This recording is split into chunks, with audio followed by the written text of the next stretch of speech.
Boa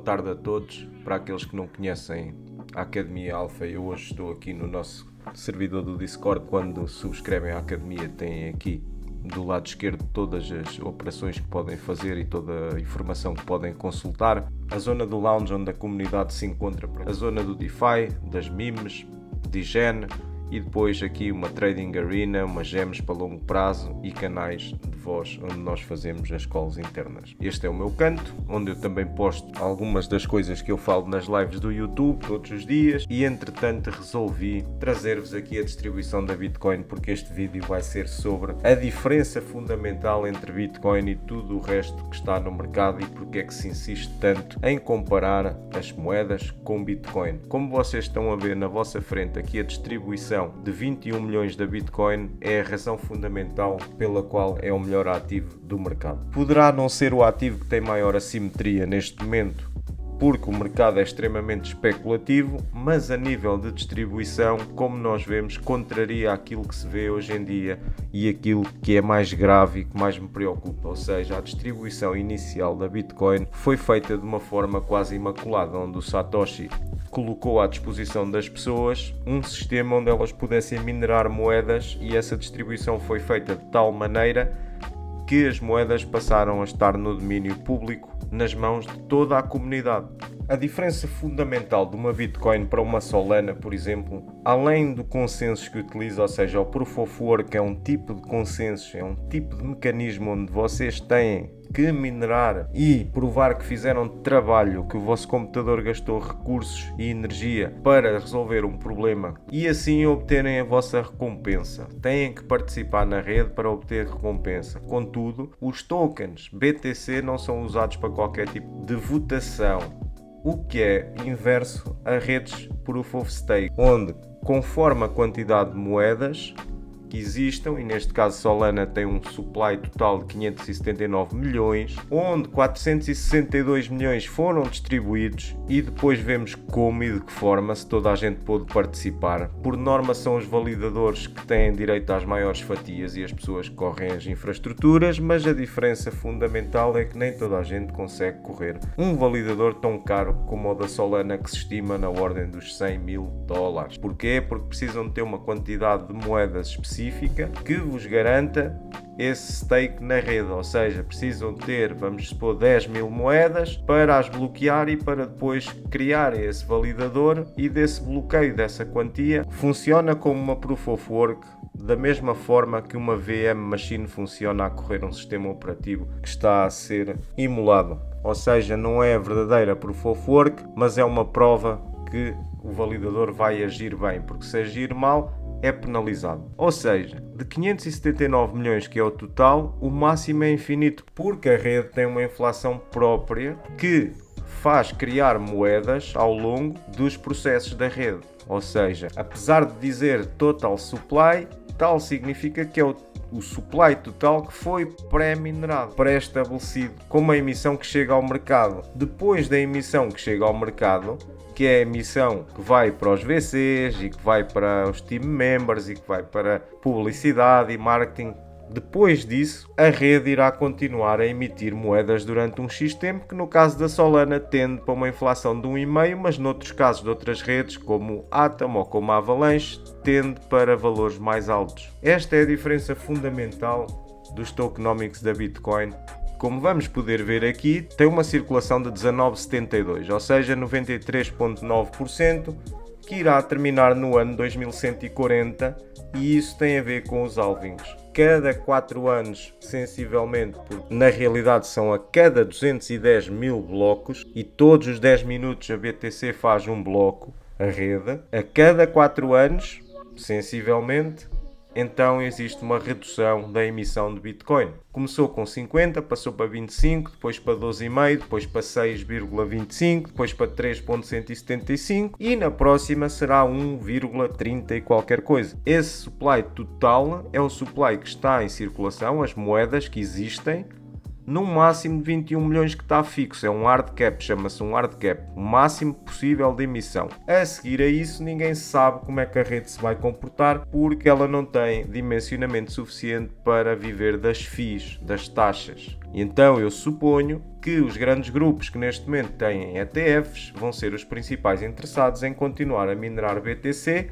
muito depois ou muito para além que essa emissão esgote, porque é a emissão da BTC que paga as contas aos mineradores. Se estamos a emitir neste momento 450 BTCs por dia, que advêm da tal referência do halving que estamos a falar, ou seja, 3.175 BTC a cada 10 minutos, vezes 60 minutos, que é 1 hora, vezes 24 horas, dá a módica quantia de 450 BTCs por dia. Nós avisamos vezes sem conta para as pessoas compararem os tokenomics de BTC com tudo o resto, porque a BTC é uma régua, é um medidor de valor, e é um medidor de valor que está fora do sistema. Não existe nada no nosso sistema atual que consiga medir valor, a não ser o ouro, que ainda assim tem sido manipulado ao longo dos anos, todos sabemos como e porquê. Isso para mim tem a ver com derivativos, onde se pode shortar ouro e vender ouro sem ter o ouro no nosso poder, ou seja, qualquer fundo, qualquer banco central pode vender ouro ou pode utilizar os bancos bullion para fazer uma short, ou seja, apostar que o preço do ouro vai descer, e depois acabam por manipular esse valor, esse medidor de valor. Quando nós olhamos para Bitcoin e vemos a curva da Bitcoin, a curva logarítmica, e se calhar potencialmente poderemos ver algo deste género num futuro, e percebemos que desde o início, desde zero, hoje está em 62,994 mil dólares. Isso é extremamente importante de um ponto de vista do valor. Isso quer dizer que aqui atrás precisávamos de uma quantidade muito grande de Bitcoin para comprar qualquer coisa, qualquer produto, ou seja, vamos supor que uma Bitcoin valia 87 dólares, nós queríamos comprar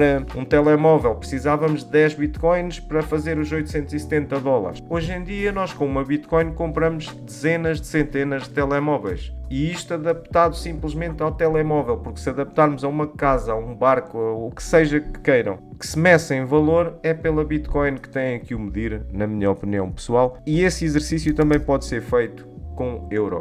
Como vemos aqui com o euro, a história é a mesma. Qualquer moeda fiduciária estejamos a utilizar para isto, vamos perceber que a Bitcoin vale muito mais do que qualquer moeda comum. Vamos ao franco suíço ver o que a Bitcoin fez, que é uma moeda muito forte, é das moedas europeias mais fortes. É um dinheiro que tem lutado contra o dólar e tem resistido. A Bitcoin contra o franco suíço já fez um all-time high. A Bitcoin contra o ouro ainda não fez um all-time high, mas está muito perto de o fazer e é a nossa convicção que o vai fazer.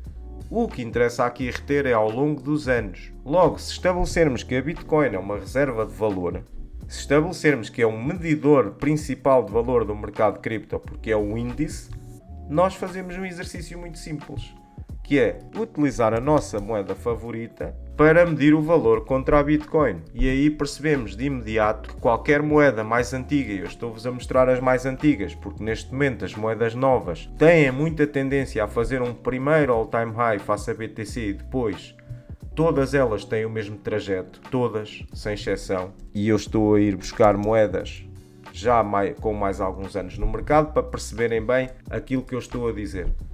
É muito difícil que as moedas consigam aguentar face a BTC, precisamente por o motivo que estamos aqui a debater hoje, os tokenomics da Bitcoin, os 21 milhões de supply máximo, entre os quais já se perderam alguns milhões ou alguns milhares de Bitcoins a que ninguém tem acesso. E é precisamente desse exercício que nós chegamos aqui. Se eu tenho XLM porque acho que vai fazer um bull market e vai ganhar face a dólar e por aí fora, o XLM neste momento face a dólar se calhar está neste sítio, e aliás até podemos vir buscar XLM USD e ver o que acontece. Podemos então ir buscar o XLM face a dólar, que é esta linha vermelhinha aqui, e percebemos claramente que face a dólar não se desceu tanto como face a Bitcoin, porque o dólar tem inflação, ou seja, ao mesmo tempo que XLM desceu muito menos face a dólar porque o dólar teve inflação, perdeu valor, há mais emissão de dólares, há mais dólares no mercado e há diluição, aqui face a Bitcoin desceu muito mais porque a Bitcoin é um medidor de valor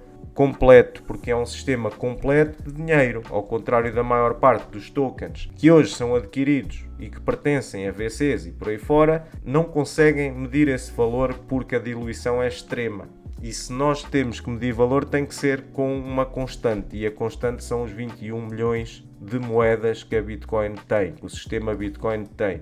Se nós estamos a olhar para uma moeda como Stellar, que tem 500 bilhões de supply, de emissão, e se sabemos que a cada X dias ou a cada X semanas existe supply a chegar ao mercado, é a mesma coisa quando temos um copo com whisky, onde antigamente este copo estava cheio até ali 25%, certo? 25% do copo estava cheio e nós bebíamos esses 25% e apanhávamos uma traulitada valente. Se hoje nós temos o mesmo copo e temos esta quantidade de XLM dentro do mercado que equivale, por exemplo, a 60%, vamos supor, significa o quê? Que esses tokens que entraram dentro do nosso copo de whisky vieram diluir o valor. E então precisamos desta quantidade de tokens para obter o mesmo efeito daqui do lado esquerdo dos 25%. Ou seja, este valor diluiu aquele valor e nós precisamos de mais tokens XLM. Vamos supor que tínhamos 10 e 10 tokens XLM aqui valiam muito mais porque havia menos diluição e menos tokens no mercado. Vamos supor que 10 tokens valessem $1 e neste momento, para valer $1, nós precisamos desta diferença percentual, um bocado mais que o dobro. Vamos precisar de 25 tokens XLM. Enquanto se nós tivermos Bitcoin na nossa carteira, não existe diluição, ou a diluição é extremamente pequena porque faltam 7% do supply de Bitcoin a serem emitidos e a entrar no mercado. E além disso, a demanda pela Bitcoin, que é o ativo, é um ativo completamente estabelecido no mercado financeiro à volta do mundo, é muitas e muitas ordens de grandeza superiores a XLM, que não é utilizado para rigorosamente nada. E é isto que nós chamamos a atenção diariamente, quando uns dizem e falam em casinos e tal, que não passa tudo de um grande casino, e em certo aspecto têm razão que não passa de um grande casino, exceto que a análise técnica não é um casino e existem regras e também existem pressupostos históricos que nos levam a fazer análises. E quando nós percebemos que existe uma estrutura forte num token com um Head and Shoulders invertido, quando nós vemos uma estrutura destas no gráfico de Injective, e somos analistas técnicos, nós vamos usar os dados históricos em outras estruturas muito semelhantes e percebemos que para o gráfico nos devolver algo deste género, será sempre necessário que esteja a chegar dinheiro. Logo, não é como um casino, onde nós temos uma odd de acertar ou de perder. Portanto, nós partimos com umas odds no casino de 50% todas as vezes que jogamos. Quando nós fazemos análise técnica, nós utilizamos padrões, comportamento do gráfico, emoções das pessoas que estão no mercado, desenvolvimentos fundamentais dos projetos que, apesar de não se inserirem em análise técnica, contribuem, e fundamentalmente é esse comportamento que nos dá confiança para nós podermos arriscar e dizer para nós próprios que estamos dispostos a admitir que uma certa quantia do nosso ativo vai ser perdida para irmos buscar uma recompensa. Se eu cheguei ao mercado de cripto tarde, eu não tenho as mesmas oportunidades que tem uma pessoa que comprou o Bitcoin em 2011, porque as pessoas que estão no mercado neste momento se calhar têm menos dinheiro do que antigamente, se calhar há muito mais gente pobre pelo mundo fora, e se calhar há pessoas que desenvolvem técnicas que lhes permitem acumular mais Bitcoin do que pura e simplesmente depositar 10 euros ou 10 dólares ou o que seja todas as semanas. Se bem que é possível fazer essas duas estratégias, depositar todas as semanas e todas as semanas fazer uma compra num ativo que se queira, seja em imobiliária, seja em ações, seja no que for. Mas depois existe a análise técnica que nos permite fazer projeções baseadas em dados históricos, e neste caso tinha corrido e correu excepcionalmente bem, porque existe toda uma equipa na Academia Alpha que percebeu que Injective tem 100 milhões de tokens e que também percebeu que 91% estavam no mercado. Ou seja, todas as condições económicas do projeto apontavam para uma expansão e para que os especuladores se sentissem à vontade para tentar ir buscar a assimetria de Injective, que aconteceu. A mesma coisa se pode dizer com a Solana, que não é uma chain com tokenomics fracos, antes pelo contrário, mas os tokenomics estão muito longe de ser uma Bitcoin, muito longe mesmo. Estamos a falar de 500 e qualquer coisa milhões, estamos a falar de uma inflação ao final de 10 anos na ordem de 1,5%, mas estamos a falar de uma rede que tem muita atividade e que tem ativos reais emitidos e que tem diversos projetos lá dentro, diversas memes,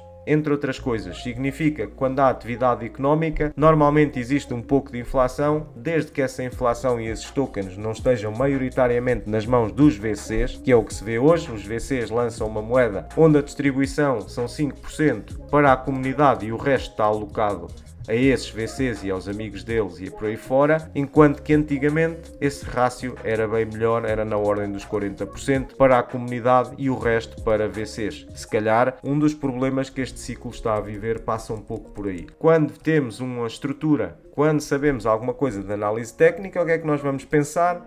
Nós vamos começar a fazer as nossas probabilidades e vamos começar a aproveitar as oportunidades que o mercado nos dá. Reparem, portanto, no que estamos a falar. A alocação dos tokens Solana, 38,90% foram para a comunidade. O Seed Round, que é a primeira ronda de investidores, com 16%. Depois o Founding Round dos fundadores, 12,90%. A equipa 12%, a fundação 10%. Validadores 5%. Ronda estratégica 1,90%. E leilões para listagem 1,60%. Ou seja, quase 40% para a comunidade. Vamos ver uma moeda de VCs deste ano como a SEI. Vamos perceber os tokenomics da SEI para ficar um ponto assente. Quais são as características principais que nós procuramos nos projetos? Porque é que o valor é diluído? Por exemplo, 1,80 bilhões que estão no mercado, que equivalem a 18% do total. Amanhã existirá um unlock, um supply total de 10 bilhões. 10 bilhões. Agora vamos ver como é que esses 10 bilhões foram distribuídos, porque imaginem, um projeto do tamanho da Bitcoin ou da Solana, a Solana tem 500 milhões e SEI tem 10 bilhões. À partida já sabemos o que é que vai acontecer, vai existir diluição, vamos ter que ver aqui nos vestings como é que foi essa distribuição inicial, estamos a falar de 25%, 25,5% em progresso. Este valor que está aqui de 2,55 bilhões está desbloqueado, mas ainda não está no mercado, porque como veem aqui acima, no mercado só está 1,80 em circulação. Depois também há moedas que estão bloqueadas nos validadores e depois bloqueados 7,45 bilhões, que equivalem a 2,58 bilhões de dólares. E agora, como é que vemos a distribuição? Ecosystem Reserve, alguém sabe o que é isto? Reserva do ecossistema, debatível. Equipa, 20. Venda privada, 20.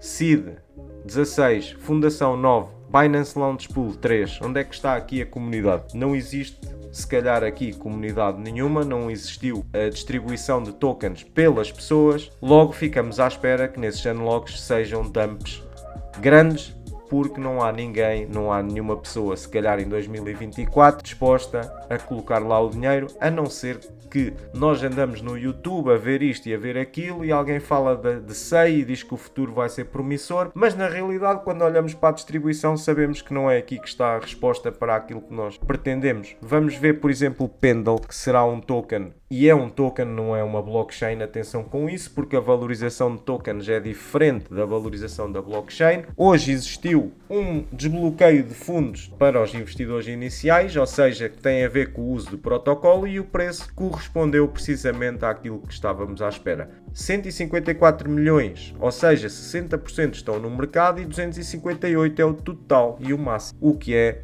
de tirar o chapéu à equipa. O que já é muito melhor do que SEI. E são estas informações que são necessárias para a tomada de decisão e para a diferenciação de tudo o que existe no mercado. Aqui, mais uma vez, vemos que incentivos de liquidez até é positivo, porque vamos criar liquidez dentro do protocolo Pendle. 22 para a equipa, 16 para o ecossistema, 15 para uma ronda privada, mais liquidez, mais Binance e mais advisors, que são pessoas que são conselheiras. E onde é que está a comunidade? Não existe. Logo, fazemos aqui um paralelo com a distribuição da Bitcoin e vemos que são duas coisas completamente opostas. por isso tenham muito cuidado quando vocês escolhem os projetos e com os canais que vocês assistem. Este tweet já não é um tweet novo, isto já circula no mercado há muito tempo pela Messari, que é uma das principais empresas a trabalhar na inteligência das blockchains. Estas respostas de maio deste ano são recentes, mas este gráfico já existe há muito tempo e vamos só ver a legenda, que é uma venda pública a azul, que inclui uma pré-venda dos tokens, alocação para a comunidade, insiders a vermelho e fundações, entre outros.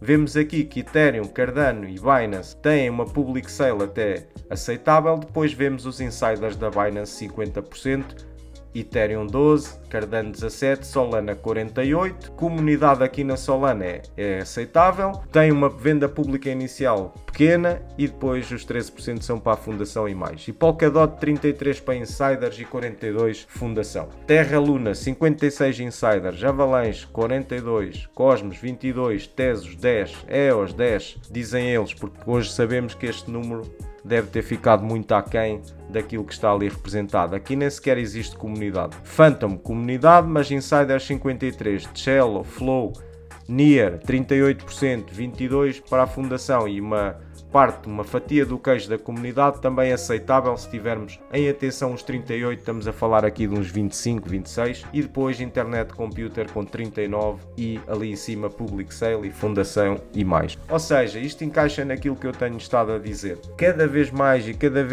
tokens chegam ao mercado onde as percentagens que aqui estão a vermelho para insiders são extremamente grandes e depois, além de serem grandes, os tokens demoram a chegar ao mercado, como veem aqui. 20% de uma venda total, 154 milhões aceitável.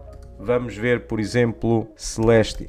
Para acabar o nosso vídeo de sábado, vejam Celestia com 194,5 milhões, que é cerca de 19%, num total de 1 bilhão. O volume são 49,46 milhões. Esse volume normalmente deve ser 10% do market cap. Estamos ali com um market cap de 1,14 bilhões. Precisávamos de 114 milhões de volume para sustentar este market cap. Mais um unlock em 21 dias. Não há supply máximo e depois falta-nos ver a distribuição. Cá está a distribuição, com vesting está a 26,70%, 267 milhões que estão desbloqueados, 733 bloqueados. E depois a distribuição. R&D, que é Research and Development, 26.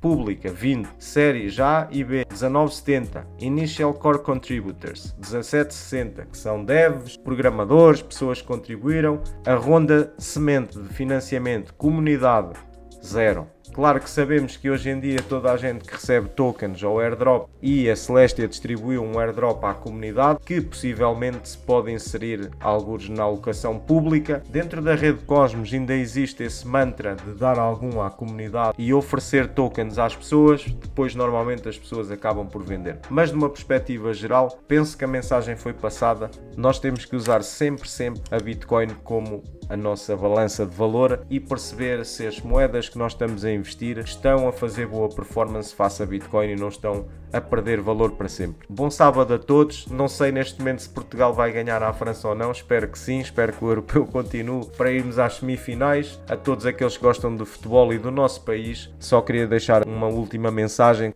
A nossa identidade como portugueses também passa pelo desporto e também passa pelo futebol, que é um desporto. Ver o nosso nome nas bocas do mundo, ter orgulho da nossa população e do nosso país e esperar que o nome seja levado bem alto para continuarmos a ter a procura dos turistas e atividade económica dentro de Portugal. Muito obrigado a todos e um abraço.